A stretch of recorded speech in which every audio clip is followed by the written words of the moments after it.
If you're waiting for life to make you happy, you'll be waiting forever. Happiness isn't something you stumble upon. It's something you build. It's not a reward for perfection. It's the result of discipline. Napoleon Hill once said, "Peace of mind is the first condition of success." He didn't mean the kind of peace that comes when everything goes right. He meant the kind that remains, even when everything goes wrong. You see, happiness isn't about avoiding storms. It's about learning how to dance in the rain. Because if your joy depends on perfect conditions, then it was never real. It was rented. But the moment you truly decide that your happiness will no longer be hostage to circumstance, that's the day you become free. That's the day you become dangerous. In this message, you learn how to control your emotional weather no matter what life throws at you. Build unshakable peace through purpose and discipline. Reprogram your mind to find joy in every season. So take a deep breath and prepare to remember what you've always known, that happiness isn't somewhere out there. It's right here, within you, waiting to be claimed. Most people live their entire lives believing a lie, the lie that happiness comes later. I'll be happy when I get that job. I'll be happy when I lose the weight. I'll be happy when they finally love me back. And so they postpone their joy like it's a luxury they haven't earned yet. They keep waiting for a future moment to rescue them from the present one. But let me tell you a truth that very few ever discover: you don't find happiness, you choose it. Happiness isn't the trophy at the finish line, it's the energy you bring to the race. It's not what happens when the world gives you permission to smile. It's what happens when you give yourself permission to stop suffering. Napoleon Hill taught that the man who waits for favorable circumstances will die waiting. Why? Because life was never designed to hand you peace. It was designed to test your ability to create it. The great illusion of happiness is that it's tied to conditions.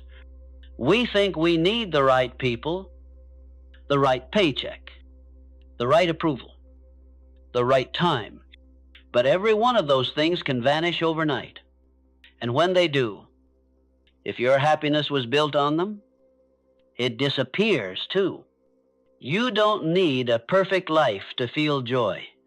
You need a trained mind, a mind that knows how to say yes. Things are hard, but I still choose peace. Yes, people failed me, but I still choose gratitude. Yes, the storm is real, but so is my strength. Look around.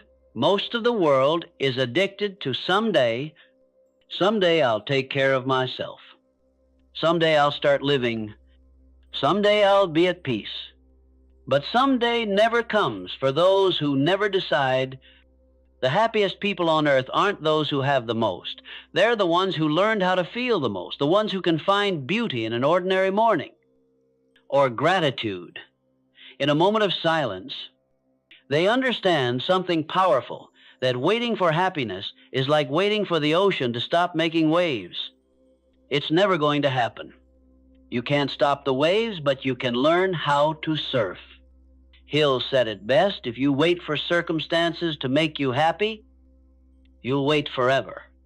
The truth is, circumstances have no power, only your interpretation does. It's not the world that steals your peace, it's your story about the world. Think about this. Two men can lose the same job. One collapses into despair. The other says, "This is my turning point." Same event, different mind. Différent focus, différent futur. So if happiness doesn't come from what happens, then where does it come from? It comes from your state of consciousness, from your ability to stand in the middle of chaos and say, "I am still in command of my mind." That is power. That is wealth. And that is freedom. Let me ask you, how many days have you spent waiting for life to get easier? For people to treat you right? for the storm to pass, so you can finally breathe again. You've been waiting for permission to feel joy, but you were born with it. You've been waiting for validation, but you already are enough. You've been waiting for peace, but peace is the reward of mental discipline, not external perfection. Stop delaying your joy until the world behaves. The world may never behave, but your mind can. If you can smile while your plans fall apart, if you can breathe deeply when your ego wants to panic, if you can remain calm while the crowd rushes, then you've mastered something few ever do. You've discovered the inner law of happiness. So from this day forward, make a quiet decision. I will no longer wait to be happy. I will no longer postpone my peace. You don't need everything to go right. You just need to think right. Because happiness isn't about controlling the weather. It's about learning to carry the sunshine within you. And when you do, life stops being something you endure and starts becoming something you create. You can't control the weather outside, but you can master the climate within. That's the difference between those who suffer endlessly and those who rise unshaken through every storm. The first believes happiness depends on sunshine. The second learns to generate light from within. Napoleon Hill called this mental mastery, the ability to command your emotional state regardless of external events. He said, "The mind is your only real estate. Protect it, cultivate it, rule it." Think about that for a moment. You wake up every day in two worlds, the world outside you and the world inside you. The first is noisy, unpredictably, and constantly changing. The second is calm, only when you make it so. Most people spend their entire lives trying to control the outer world, but the masters of peace focus on the inner one. You see, the world doesn't make you feel anything. It only presents situations. It's your interpretation that shapes your reality. Two people can experience the same loss. One grows bitter, the other grows wiser. The difference is the narrative they choose. That's why your mind is the most valuable territory you'll ever own. You can lose your job, all your possessions, your reputation. But if you don't lose your mind, you can rebuild everything, because everything begins in the mind. Every fortune, every invention, every recovery. They all started as a single decision in the unseen world of thought. Let me give you an example. I once met a man who lost everything in a financial collapse. He told me, "It's all gone, my business, my house, my future." But then he paused and said something powerful. "They took my money, not my mind." That sentence was the moment he began to rebuild. He understood a truth that few ever grasp, that your outer world is a reflection of your inner order. Clean the inside, and the outside follows. The problem is that most people live backward. They think, when my life gets better, I'll think better. But life doesn't work like that. You must think better first. You must choose your mental weather before you step outside. Every morning you wake up, you have a choice to feed the chaos or to feed the calm, to react or to respond, to drift with the noise or to command your focus. Your emotional weather report is written by your thoughts. When your thoughts are scattered, storms follow. When your thoughts are disciplined, peace appears. The calm mind doesn't happen by accident. It's trained the way a pilot learns to fly through turbulence. You can't stop the wind, but you can learn to hold the controls steady. So ask yourself, what are you allowing to control your internal weather? Is it the opinions of others, the numbers in your bank account, the headlines on your phone? If so, then you've given your emotional power to things you can't control. And nothing drains happiness faster than surrendering power. Hill said, "When you hand your mind to circumstance, you hand away your destiny." So take it back. Reclaim the authority over your inner life. When someone tries to provoke you, pause and remind yourself, I decide how I feel. When life throws obstacles at you, say quietly, I decide how I respond. That's not denial, that's dominance. That's the birth of emotional intelligence. There's a reason great leaders seem calm under pressure.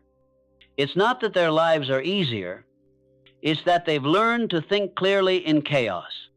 They create order inside themselves, while others chase order in the world. Understand this. Happiness doesn't require control over life, it requires control over mind. You don't need to escape reality to feel peace. You just need to stop letting reality dictate how you feel. Every time you choose focus over fear, gratitude over grievance, faith over frustration, you strengthen your internal power. And one day, you'll wake up and realize that nothing outside you has the authority to ruin your day anymore. That's when you become unshakable. That's when you stop waiting for good weather and start creating it. Because the truth is simple. My friend, you are the sky. Everything else is just the weather. Your mind is a garden, and every thought you think is a seed. If you plant weeds of fear, doubt, resentment, don't be surprised when your life feels like a battlefield. But if you plant gratitude, faith, and purpose, you'll watch your life bloom in ways logic could never predict. Napoleon Hill called this principle the law of focus. He said, whatever the mind feeds upon, the mind attracts. It's simple, it's universal, and it never fails. Whatever you give your attention to expands. Whatever you dwell on multiplies. Whatever you rehearse becomes your reality. The problem is, most people are feeding their minds poison and wondering why they feel sick. They start the morning scrolling through noise, digesting fear, envy, and distraction, then wonder why their spirit feels heavy by noon. They don't realize that attention is currency, and every day they're spending it on things that make them poor. The mind doesn't care what you feed it. It just grows what you plant. It doesn't judge, it obeys. If you constantly focus on what's wrong, your mind becomes an expert at finding problems. But if you train yourself to look for what's right, you begin to see solutions everywhere. It's not about pretending the pain isn't there. It's about refusing to let pain dictate your perception. Life will always present both weeds and flowers. You decide which one to water. I once met a man who had lost nearly everything: his business, his marriage, his health, and yet he smiled with a calm that felt unbreakable. I asked him, how can you be this peaceful when you've lost so much? He said, because I still have the power to focus on what remains. That one sentence carried the entire secret of happiness. He understood that even when life strips you bare, you still have the power to choose your attention, and that choice determines your emotional wealth. You see, happiness isn't the absence of darkness, it's the ability to turn toward the light. If you keep your eyes fixed on what's missing, you'll live in perpetual lack. But if you fix your focus on what's available, you'll realize how rich you already are. Napoleon Hill wrote, your dominating thoughts attract their physical equivalent. That means your life is a reflection of your mental habits. Your focus is shaping your future right now quietly, consistently, powerfully. When you focus on fear, fear expands. When you focus on opportunity, opportunity expands. When you focus on what you can control, peace expands. So the question is not, how do I become happy? The question is, what am I focusing on right now? Ask yourself that throughout the day, when stress creeps in, pause and redirect your mind. Say to yourself, no, I choose to see what's still good. Because every time you shift focus, you shift frequency, and frequency determines your experience.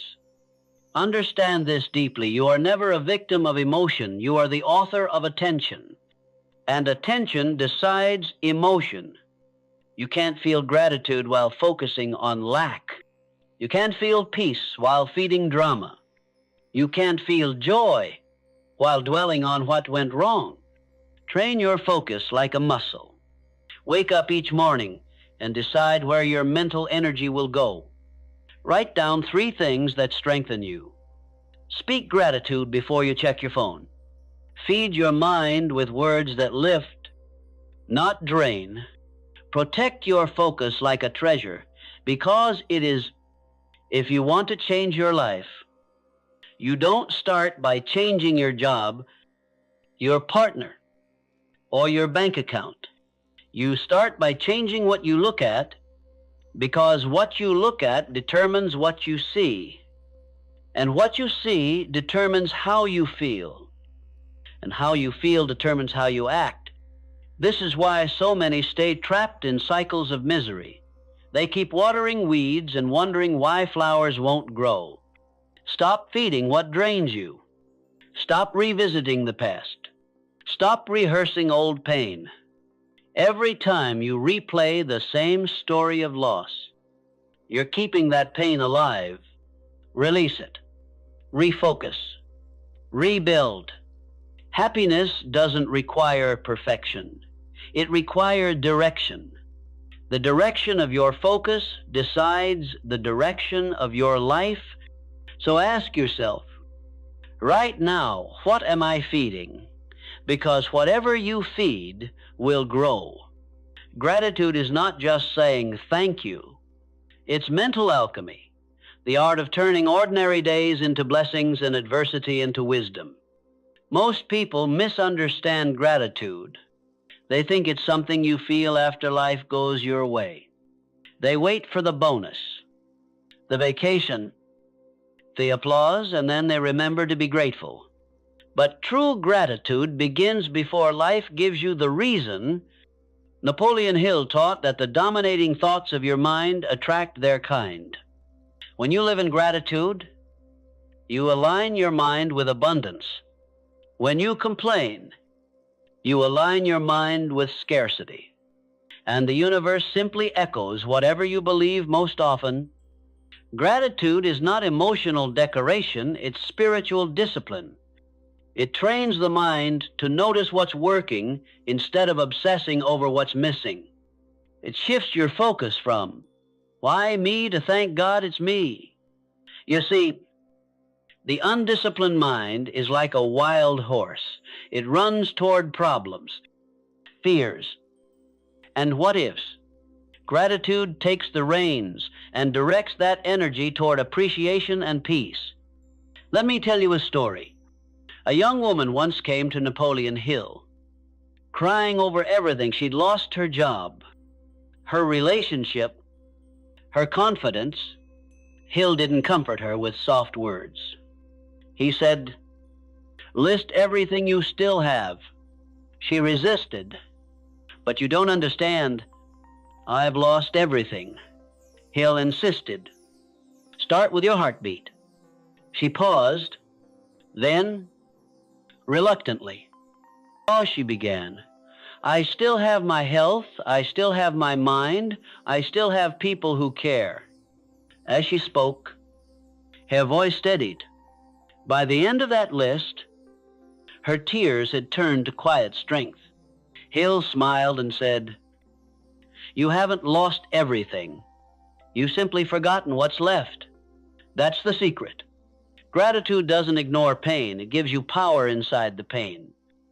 It doesn't deny what's wrong. It amplifies what's right until it dominates your awareness. When you start your day with gratitude, you reprogram your nervous system. Your brain stops scanning for danger and starts scanning for good. You literally change your biology. Peace becomes your default, not your reward.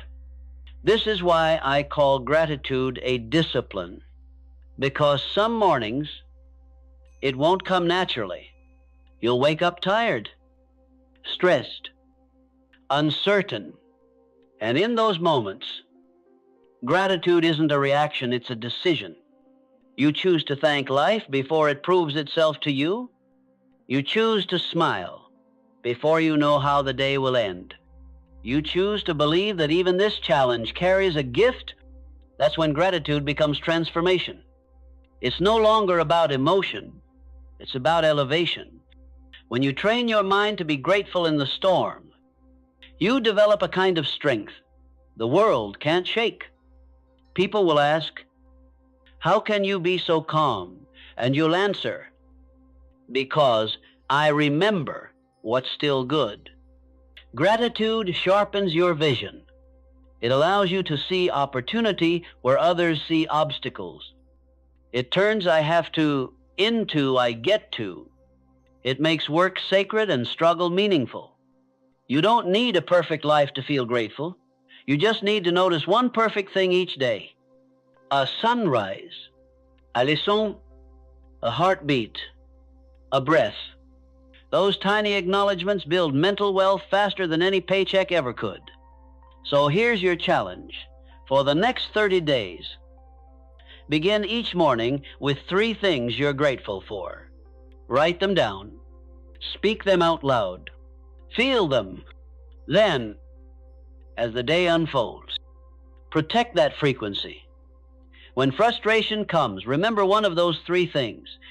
When someone offends you, return your focus to what's still working. You'll be shocked at how your energy transforms, because gratitude doesn't just change how you feel, it changes what you attract. A grateful mind is a magnet for miracles, not because the world suddenly gets easier, but because you've tuned yourself to notice the blessings that were always there, and the more you notice them, the more they multiply. That's not luck, that's law. The law of focus, the law of vibration, the law of gratitude. Napoleon Hill once said, "You cannot be thankful and fearful at the same time. Gratitude dissolve fear, not by fighting it, but by flooding it with awareness of how much you already have. So don't wait for life to hand you happiness. Thank life until happiness has no choice but to follow you." That, my friend, is the discipline of gratitude, and it's the foundation of lasting peace. If gratitude is the builder of happiness, then comparison is its silent destroyer. Comparison is the thief that walks through the back door of your mind, whispering that you are behind, that someone else is ahead, that your pace isn't fast enough. Your success isn't real enough, and your joy isn't valid until the world agrees. But here's the truth. You were never meant to run someone else's race. The moment you compare your journey to another's, you abandon your lane and lose your peace. Comparison turns life into a contest instead of a calling, and no one can be joyful while competing for worth. Napoleon Hill warned that envy is a form of poverty. He said, "You cannot attract what you resent." When you envy another's success, you are subconsciously telling your mind that it doesn't belong to you. And your mind believes you. The happiest people I've met don't have perfect lives. They have focused minds. They've learned to measure growth not status, to measure peace, not applause. They understand that the flower doesn't rush to bloom just because another one blossoms sooner. Listen closely. The universe doesn't reward speed. It rewards alignment. You don't get blessed for keeping up. You get blessed for staying true. The reason comparison feels so heavy is because it pulls your energy away from creation and traps it in imitation. When you're watching others, you're not building yourself. And when you're trying to control every detail of life, you're not allowing flow. That's why control is the second great enemy of happiness. Control is an illusion the ego loves. It gives you the illusion of safety, but steals your peace in exchange. You think, if I can just make everything go my way, then I'll finally be happy. But life doesn't work like that. The more you try to control, the less peace you feel. The tighter you hold, the faster things slip away. Napoleon Hill taught that faith and fear cannot occupy the same mind.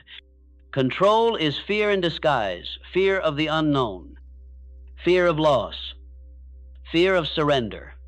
But faith says, I trust that what's meant for me will not miss me.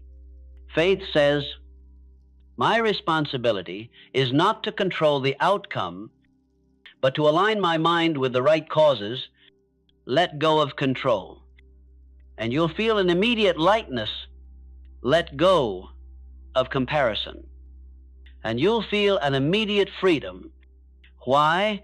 Because both are forms of resistance, and resistance blocks flow. The happiest souls are those who live in flow, focused on purpose, detached from outcomes, committed to their growth, but not consumed by results. When things don't go their way, they don't panic. They pause. They ask, what lesson is this moment trying to teach me? That question transforms every obstacle into guidance. Control says, I must make this happen. Faith says, I must become the person capable of receiving it. And that's the higher path. Let's make something clear. You were not created to control the timing of your blessings. You were created to prepare for them. You were created to strengthen your mind, discipline your habits, refine your focus, and trust the divine rhythm that operates far beyond your logic.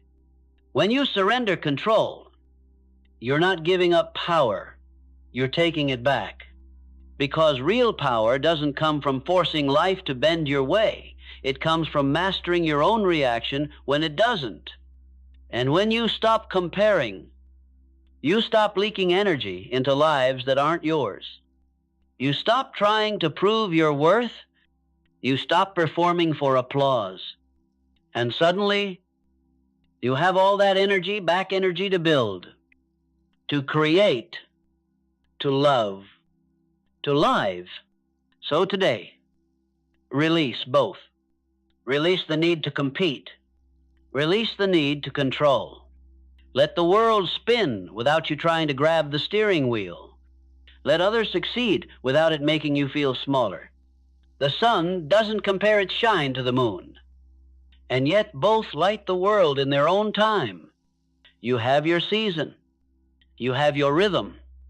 And happiness begins the moment you stop fighting them. Because joy cannot coexist with comparison. And peace cannot live where control rules. Let them go, and you'll find freedom waiting exactly where you left it inside your mind. Most people believe emotions are something that happened to them. They say things like, he made me angry, or she ruined my mood, as if their emotional life were a puppet controlled by everyone else's strings. But a powerful mind knows better. No one can make you feel anything without your permission. They can trigger you, yes, but how long you stay triggered, that's your choice. That's emotional mastery. Napoleon Hill taught that control over self is the hardest job you'll ever face, And he was right, because mastering emotions isn't about pretending not to feel. It's about refusing to let feelings become dictators. Your emotions are messengers, not masters. They show up to inform you, not to rule you. They are signals, not sentences. When you feel anger, it's pointing toward a boundary you've ignored. When you feel sadness, it's revealing something that needs healing. When you feel fear, it's alerting you to growth that's calling your name. But most people stop there. They become the emotion instead of learning from it. A weak mind reacts. A strong mind reflects. That's why emotional mastery begins with awareness. You can't control what you refuse to observe. When you feel triggered, pause and name it. Say quietly to yourself, this is frustration. This is fear. This is disappointment. That small act of naming creates distance. It's like stepping out of the storm just long enough to realize you don't have to get swept away. Hill often said that every person must learn to keep their head when everyone else is losing theirs. That is not repression, that is power. When chaos rises, your calm becomes leadership. Because let's face it, the world is loud. Every day brings new uncertainty, new pressure, new opinions. If you don't master your emotions, the world will do it for you. And it will use your own fears to keep you small. The happiest people aren't those who never feel pain. They're the ones who have trained themselves to return to peace faster than others. They still fall, but they rise quickly. They still get angry, but they forgive faster. They still feel fear, but they move forward anyway. That's what emotional mastery looks like in practice. It's not perfection, it's recovery. It's the daily training of the mind to come home to balance no matter how far it drifts. You see, your emotions follow your focus. If you focus on chaos, you'll feel anxious. If you focus on gratitude, you'll feel calm. If you focus on what's out of your control, you'll feel powerless. But when you focus on what's within your control, your thoughts, your actions, and your responses, you'll begin to feel invincible. Napoleon Hill once wrote, "You have power over your mind, not outside events. Realize this, and you will find strength. That realization is freedom." Let me give you something practical. The next time you feel your emotions spiraling, pause.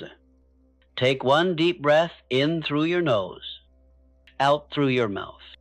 Then ask yourself, is this feeling helping me or hurting me? If it's helping you, lean into it. If it's hurting you, release it. You don't have to fix everything immediately. You just need to stop fueling the fire. Because emotions feed on attention, whatever you feed grows. And when you stop feeding anger, stop feeding fear. Stop feeding guilt. They lose their power over you. This is the hidden strength of calm. Calm is not weakness. Calm is confidence. It says, I am bigger than this moment. It says, I control my response. Not the world. Emotional mastery doesn't mean your life will be peaceful. It means you will be peaceful regardless of life. You will walk through storms and still carry sunshine in your voice. You will face rejection and still keep your vision clear. You will lose battles but never lose balance. And that kind of person, that kind of mind is unstoppable, because when you control your inner world, the outer world can no longer control you. That, my friend, is not just happiness. It's sovereignty. Happiness is not a mystery. It's a system just like building muscle. Joy is something you can train with consistency, repetition, and focus. The problem is, most people treat happiness like a visitor instead of a resident. They wait for it to knock on their door instead of giving it a key. They say, "I'll be happy when things calm down. I'll be happy when I make more money. I'll be happy when someone loves me right." But those are conditions, not convictions. A trained mind doesn't wait for calm. It creates it. A disciplined spirit doesn't wait for joy. It generates it. Napoleon Hill taught that habit is the foundation upon which success is built, and happiness, my friend, is the greatest success of all. If you want to be happy every day, you must make joy a habit, not an accident. Think about how you train your body. You lift weights not just when you feel strong, but especially when you feel weak. You show up even when it's raining, even when you're tired, even when no one is watching. That's how strength is built, through repetition under resistance. The same is true for your mind. Every time you choose gratitude over gossip, focus over fear, discipline over distraction, you're strengthening the muscle of joy. You're rewiring your brain for resilience. Science now proves what Napoleon Hill taught. A century ago, the mind literally changes shape based on what you repeat. Neural pathways strengthen around repeated thoughts, and soon those thoughts become your default. If you constantly repeat worry, your mind becomes wired for anxiety. If you constantly repeat gratitude, your mind becomes wired for peace. So the real question is not, how do I feel better, but what am I practicing? Because you are always practicing something every day. Every thought, every reaction, you're training your brain for either power or pain. Here's the truth. Most people are unintentionally training unhappiness. They wake up and immediately scroll through other people's lives. They compare, they complain, they focus on lack, and then they wonder why they feel empty. It's not fate, it's training. They've conditioned themselves to expect stress. You, however, can train differently. Start your morning like a mental athlete. Before touching your phone, touch your purpose. Breathe deeply. List 3 things you're grateful for. Speak one affirmation aloud. I am the master of my mind. I am calm. I am strong. I am guided. That 1 minute will shift your entire vibration. Throughout the day, protect your mental diet. Just like junk food ruins your body, junk thoughts ruin your energy. So be intentional about what you consume. Read ideas that inspire. Listen to voices that build you. Spend time with people who challenge you to grow. And at night, reflect not with judgment, but with awareness. Ask yourself, what did I learn today? What did I handle well? What can I do better tomorrow? Then end the day with peace. Not pressure. That reflection process is mental recovery, the same way muscles rebuild during rest. Your brain consolidates lessons, releases tension, and prepares for another day of growth.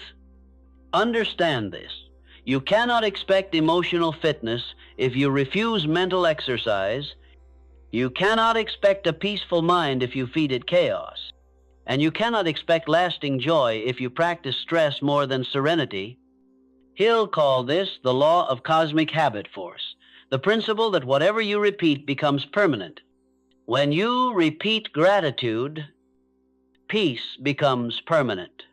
When you repeat focus, clarity becomes permanent. When you repeat self-control, freedom becomes permanent. But this doesn't happen overnight. You don't go to the gym once and expect lifelong strength, and you don't meditate once and expect lifelong peace. The mind, like the body, transforms through daily devotion. Here's a secret. Few people know discipline feels like sacrifice in the beginning, but like freedom in the end. Because when your habits are aligned with your higher self, you no longer depend on mood, luck, or validation to feel alive. You become self-powered, and that's the ultimate happiness, the kind you don't have to chase, the kind that follows you everywhere. So remember, this joy is not an emotion. It's an energy you earn. It's built every time you show up for yourself. It's grown every time you choose stillness over chaos, faith over fear, purpose over distraction. Every repetition strengthens your peace. Every day you practice is another step toward mastery. And one morning, you'll wake up and realize you didn't just train for happiness. You became happiness. There's a moment in every life when you realize fighting reality only multiplies pain. You can resist what is, or you can work with it. You can curse the rain, or you can learn to dance in it. That is the power of acceptance. It's not giving up, it's waking up. It's the quiet decision to stop arguing with life and start cooperating with truth. Napoleon Hill said, "Every adversity carries with it the seed of an equivalent benefit." But most people never find that seed because they're too busy complaining about the soil. They waste their power wishing things were different instead of planting what they have. Acceptance is the soil of peace. When you accept what is, you stop wasting energy on denial and resentment. That energy becomes fuel for transformation. You shift from victim to creator.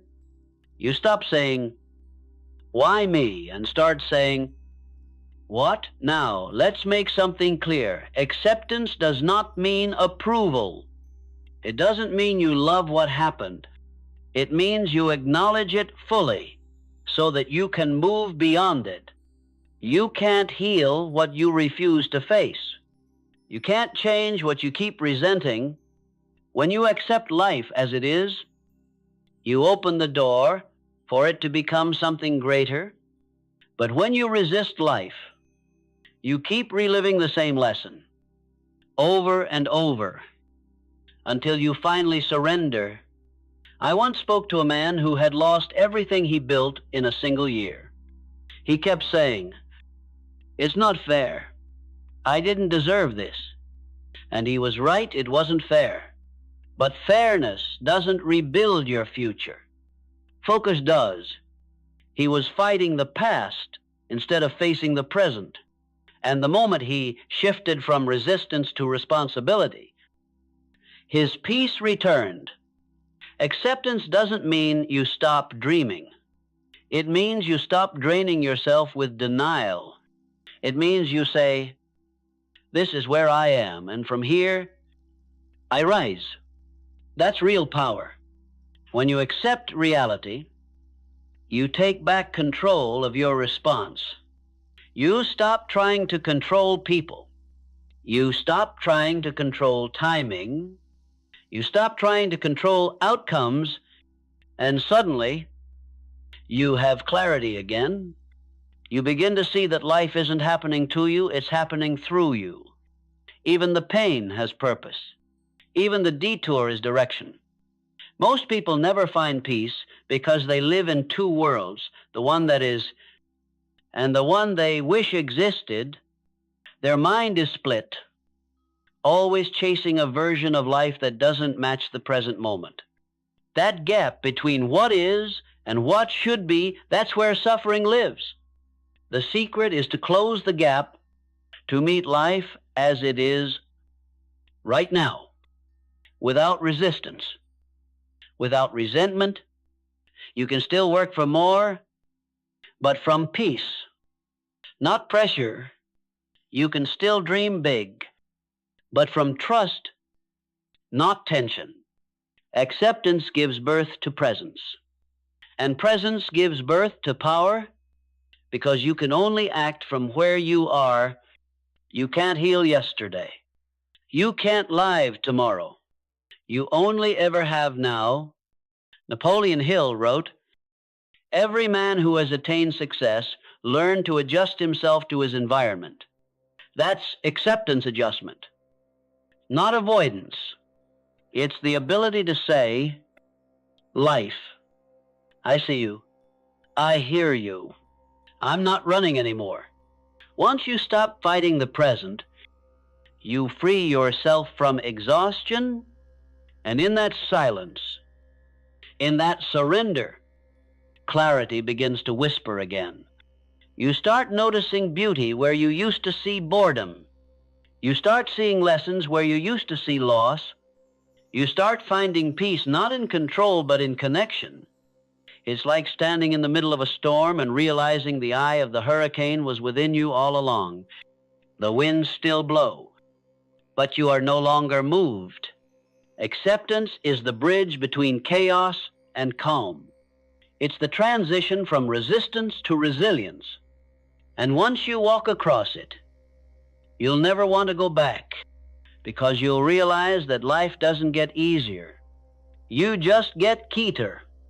You just get stronger. You just stop wasting energy fighting what already is and start using it to build what could be. So the next time life doesn't go your way, pause and whisper to yourself, I accept this moment. I don't have to like it, but I will learn from it, and I will rise through it. That's not weakness, that's wisdom. Because peace doesn't come from changing everything around you. It comes from changing the way you meet everything within you. And when you master that, you become unshakable. Every lasting form of happiness rests on one foundation purpose. You can chase comfort, applause, or luxury, but none of them can hold you when life hits hard. Only purpose can. Napoleon Hill called it definiteness of purpose, the master key to all achievement. And I would add to all joy, because a man without purpose wakes up tired no matter how long he sleeps. He works all day, but feels empty when the lights go out. He succeeds on paper, but feels hollow in his soul. You see, purpose is the difference between movement and meaning. Most people are busy but not directed. They run fast, but in circles. They work harder, but never feel fulfilled. Why? Because activity without purpose is the slowest form of misery. Purpose gives direction to your energy, reason to your discipline, and soul to your success. It turns struggle into training, pain into progress, and obstacles into opportunity. Without purpose, problems feel like punishment. With purpose, problems feel like preparation. I once met a man who had lost his business, his marriage, and nearly his faith. But through that darkness, he began asking a different question. Not why is this happening to me, but what is this trying to make of me? That question changed everything. He discovered that his failures were not endings, they were assignments. Each loss was redirecting him toward his purpose. Years later, he built an organization that now helps others rebuild their lives. He told me, I found happiness the day I stopped chasing success and started following purpose. Purpose doesn't remove pain, it redeems it. It gives your suffering somewhere to go. It turns tears into tools and failure into fertilizer. Napoleon Hill said, when a man knows what he wants, all the world steps aside to let him pass. That's not arrogance, that's alignment. The universe moves for those who move with clarity, And here's the truth. You don't find purpose by thinking about it. You find it by serving through it. You don't discover it in isolation. You discover it in contribution. You find it in the places where your passion meets someone else's pain, because real purpose always helps someone beyond yourself. Purpose is not a destination. It's a direction. It's not someday when I'm successful. It's today, with what I have, where I am. Hill taught the definiteness of purpose must be backed by faith and persistence, and the same applies to happiness. You can't expect joy to show up every morning if you haven't decided what you're living for. You can't expect peace to stay if you keep letting distraction dictate your path. Purpose organizes the chaos inside you. It tells your mind what to focus on, your heart what to fight for, and your soul what to protect. You want lasting happiness. Don't chase dopamine, chase direction. Don't chase applause, chase alignment. The happiest people are not those who have the easiest lives. They are the ones who know why they live. They can walk through failure and still smile, because their reason is bigger than their results. They can lose money and still wake up strong, because meaning cannot be bankrupt. Purpose gives you a reason to endure. It gives you the strength to rise again, and it gives your happiness a spine, something to stand on when everything else shakes. Let me give you a truth that few people ever grasp without purpose. Pleasure becomes poison. You can have everything you want and still feel empty, because fulfillment does not come from having more. It comes from becoming more, becoming useful, becoming intentional, becoming aligned. Purpose is the fire that keeps joy burning through every season. It doesn't depend on how you feel. It depends on what you're committed to. When you know your purpose, distraction loses its voice. Comparison loses its power. Fear loses its bite. Because you're not here to compete, you're here to complete something. And that clarity brings peace that no storm can shake. So, how do you find this kind of purpose? You don't need to wait for a miracle or a perfect moment. You simply start asking better questions. What problem breaks my heart? What work makes me forget the clock? What contribution gives me energy instead of draining it? Follow those answers. That's where purpose lives. Once you find it, commit to it, write it down, speak it daily, live it deliberately. Hill said that definiteness of purpose must be written, spoken, and felt until it becomes part of your subconscious identity.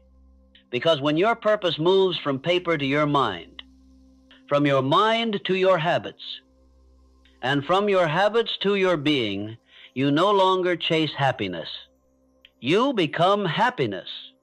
Purpose is the highest form of wealth. It gives meaning to every morning, peace to every night, and power to every setback.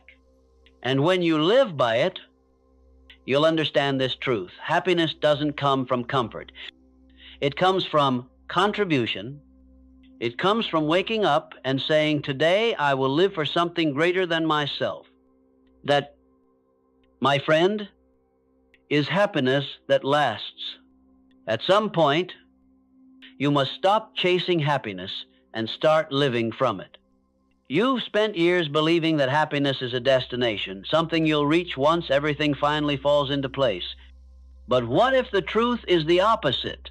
What if life falls into place after you choose to be happy? Napoleon Hill once said, your mind is your greatest asset. Control it, and you control your destiny. That includes controlling your emotional state. Because happiness is not a reward, it's a responsibility. It's the state you choose before results, not after. Most people live backward. They wait for success to smile. They wait for love to feel worthy. They wait for peace to relax.